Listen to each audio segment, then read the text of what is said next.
बूढ़ी माँ अपने बिस्तर पर बैठी हुई थी, अपने बहू के साथ बहस कर रही थी। माँ, अरे बहू, मुझे वो नींद की दवाई तो दे दो जो बेटा राकेश देता है, वरना मुझे नींद नहीं आएगी।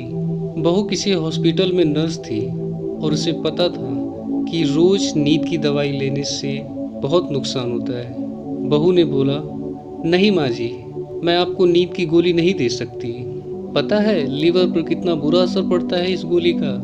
माँ बोली, अरे बहू, मुझे बिना उस गोली के नींद नहीं आती, जल्दी दे दो गोली। मेरा बेटा तो मुझसे बिना पूछे ही दे देता है, पता नहीं तेरी मुझसे क्या दुश्मनी है। बहू बोली, माँ जी, दुश्मनी कोई नहीं है, बस मुझे आपकी सेहत की फिक्र लगी रहती है। बहू मन ही मन सोचने लगी कि वो इन्हें रोज नींद की गोलियां क्यों देते हैं, और ये भी सोच रही थी कि रोज नींद की दवाई देना क्या जरूरी है, क्यों वो इनकी सेहत के साथ खिलवाड़ कर रहे हैं। कुछ ही देर बाद बेटा भी आ जाता है। बेटे को देखकर माँ ने आवाज लगाई, बेटा, वो नींद की गोली तो मुझे दे दो। तेरी पत्नी बहुत डॉक्टराइन बनती फिरती है, उसने तो मुझे दी ही नहीं।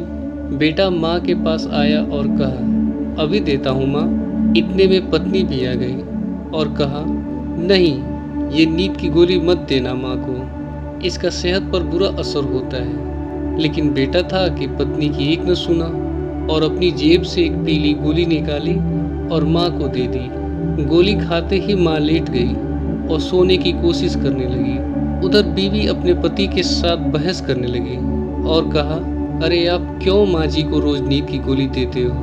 क्या आपको उनकी सेहत की परवाह नहीं? क्या आपको नहीं पता इस गोली के कितने साइड इफेक्ट होते हैं? आप ऐसा कैसे कर सकते हो? पति ने पत्नी को समझाते हुए गोलियां दिखाई और कहा, अरे भाग्यवान, मेरी बात तो सुन लो, ये गोलियां मल्टीविटामिन्स और ताकत की हैं। माँ को ये गोलियां खाकर अच्छा लगता है और इसीलिए उन्हें इसकी आदत सी हो गई है। पत्नी 1 मिनट के लिए शांत हो गई और कहा, ऐसा क्यों करते हो आप? आपने बताया क्यों नहीं माँ जी को? ये तो धोखा हुआ ना।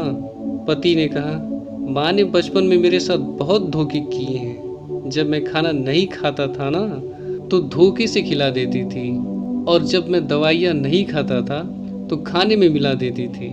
मैं बस अपना बदला ले रहा हूँ। पति का इतना साफ दिल और माँ के लिए इज्जत देखकर पत्नी को भी रहा न गया और वो मुस्कुराकर बोली, आपको समझना भी ना बहुत मुश्किल है। मॉरल ऑफ द स्टोरी, निस्वार्थ और सच्चे हृदय से किया गया कार्य कभी गलत नहीं होता। जैसे एक माता पिता अपने बच्चे का पालन पोषण निस्वार्थ भाव से करते हैं, उसी प्रकार बच्चों का भी कर्तव्य बनता है कि वो अपने बूढ़े माता पिता की सेवा निस्वार्थ भाव से करें।